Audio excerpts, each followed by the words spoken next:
Ciao! It is July 22nd. It is Monday. It's a horribly rainy, gray Monday.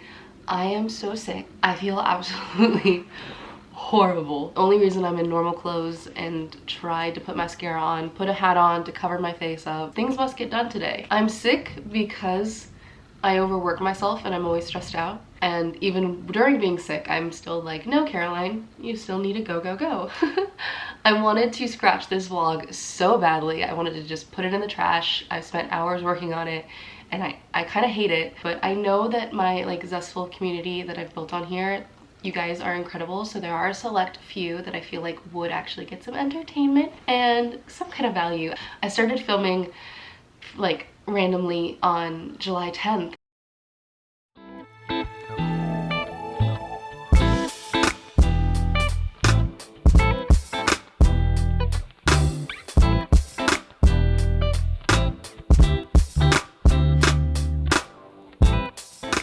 Today has been such a zestful day. I am so grateful for today so far. It was a bit of a rush, a bit of a little frantic start. Woke up, had to have breakfast quickly, packed my bags, went to visit the house that I'm house sitting, the dogs that I'm dog sitting, and then hopped over to the gym, had a good workout, then got ready and went straight to meet my girlfriend at Littleton's. Lucy girl. Ugh.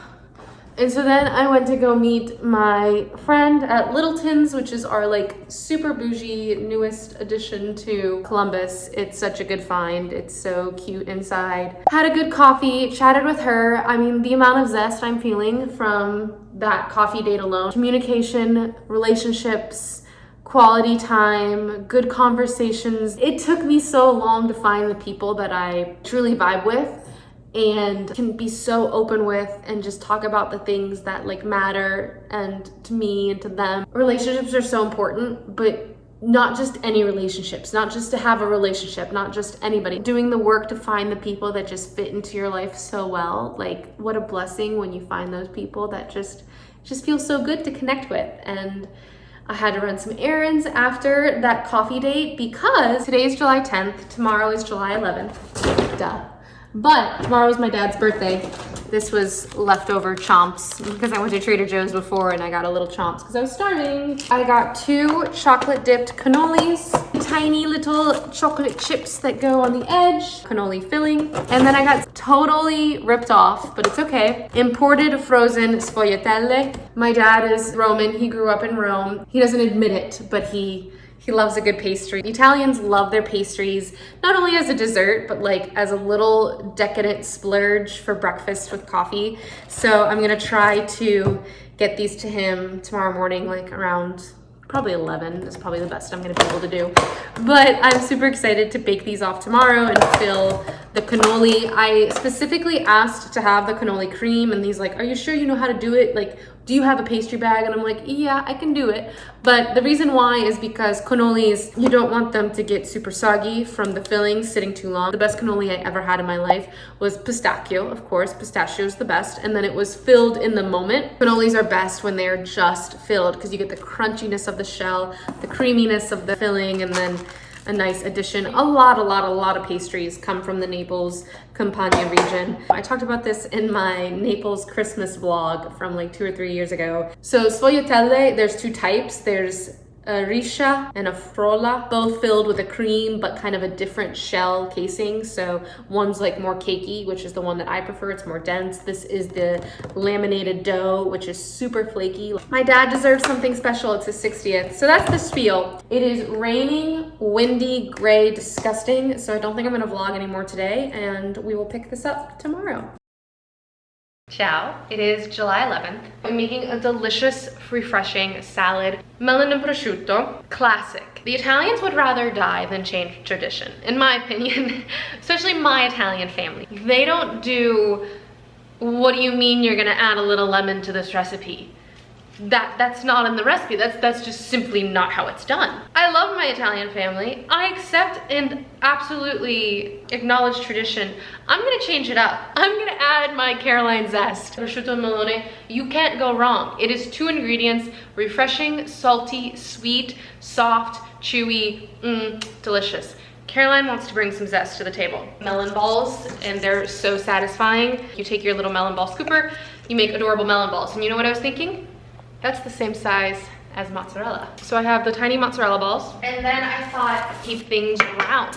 So I have some round tomatoes, heirloom tomatoes, Castelvetrano olives, pistachios, and lots of herbs. Basil, thyme, and mint are gonna go in. So I made a little crispy, semi-crispy prosciutto. I kind of need to leave here and I need to leave here in 10 minutes, which isn't gonna happen. All right, so I'm gonna get on to making this salad. I'm gonna go to dinner. I'm gonna show you whatever I end up capturing for the rest of the day. And that's all I got for the vlog. I'm sorry. Doing my literal best. Is it enough? I don't know. Friday, I had to do my other types of work. I have 2 other jobs on top of my MML brand, so always overworked. And I don't recommend that, and that's not the Mediterranean lifestyle. It's truly not. The Mediterranean lifestyle is to not destroy yourself with work like this, but I guess I need to work on it. And so I never come on here on my channel and say like, oh, I'm gonna teach you guys the Mediterranean lifestyle, because I have it all figured out and I've mastered the Mediterranean lifestyle. Like, no, I've not mastered it. I just definitely know the things that we should be doing for the Mediterranean lifestyle, a modern Mediterranean lifestyle. I'm not perfect, and I need to check myself every day and do the things that I know I need to be doing versus what just I end up doing. My intention of creating this modern Mediterranean lifestyle brand was never to push an agenda. It was just to be like, okay, so this is what I'm trying to do. I'm trying to live the modern Mediterranean way, which lately I have not been at all. And maybe through my example, you'll get some ideas, some inspiration, some creativity for your own life. So back to the vlog. Saturday, my mom and I catered a 5-course Italian meal.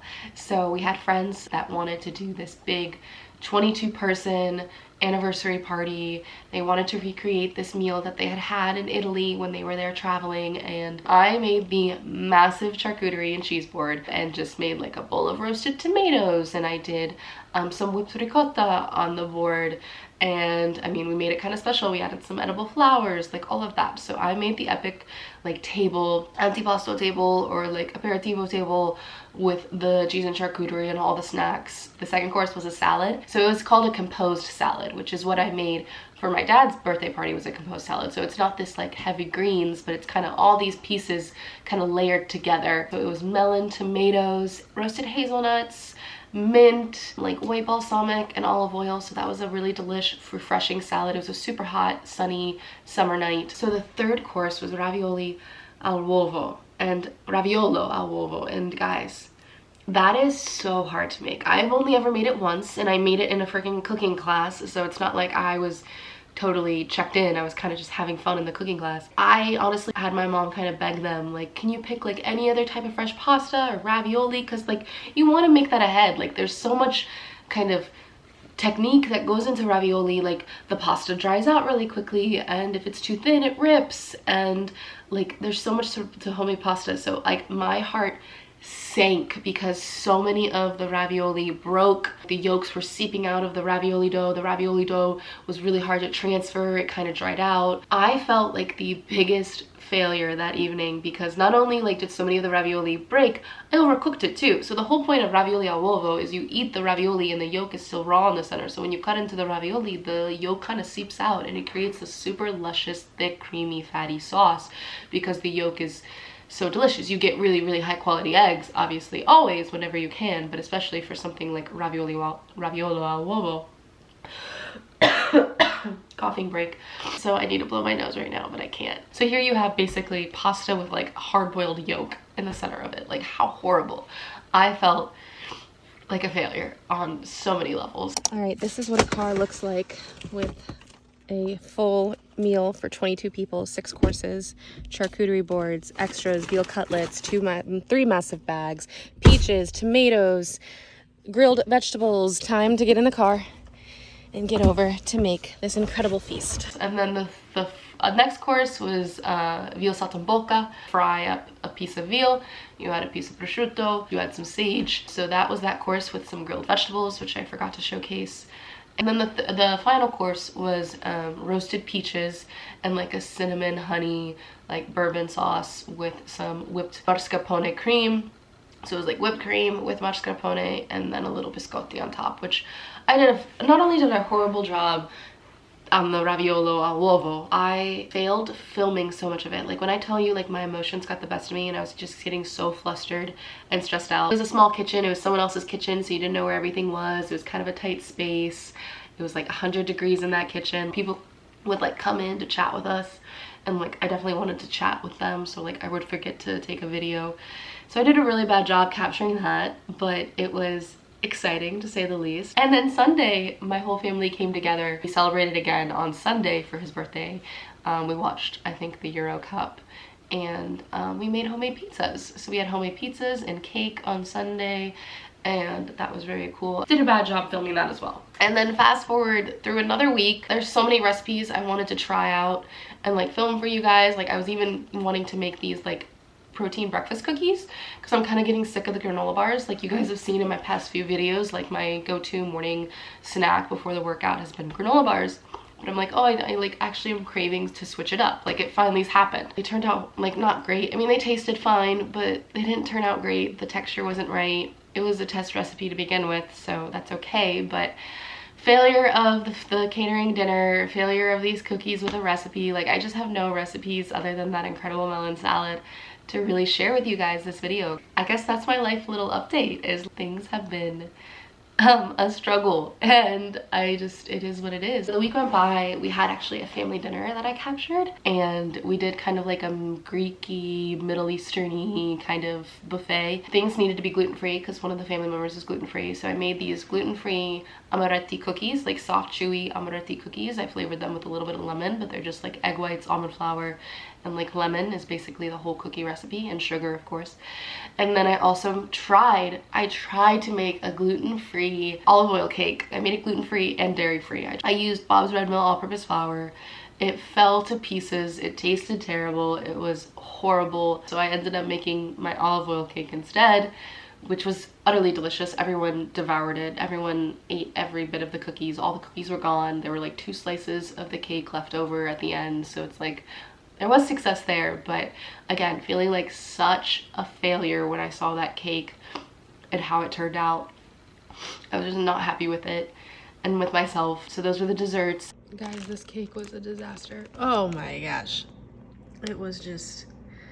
And then we made the 4 dips, which Mom made whipped feta with herbs and tzatziki. I made hummus, and then I made this like mahamamara dip. I don't know exactly how to say it, but it's like roasted red peppers and walnuts, and it should be breadcrumbs, but I use gluten-free crackers. There was none left of it. Granted, I didn't make a lot of it, but there was none left, so that felt good to see that so many people liked that dip, because it's definitely a different one. And then fresh pita and naan, and then some crackers for the gluten-free selections, my lemon za'atar grilled chicken, and then a huge Greek salad, which was just the typical things, a whole massive bed of greens, red peppers, cucumbers, feta, all of that, and then just topped with some lemon and olive oil and call it a day.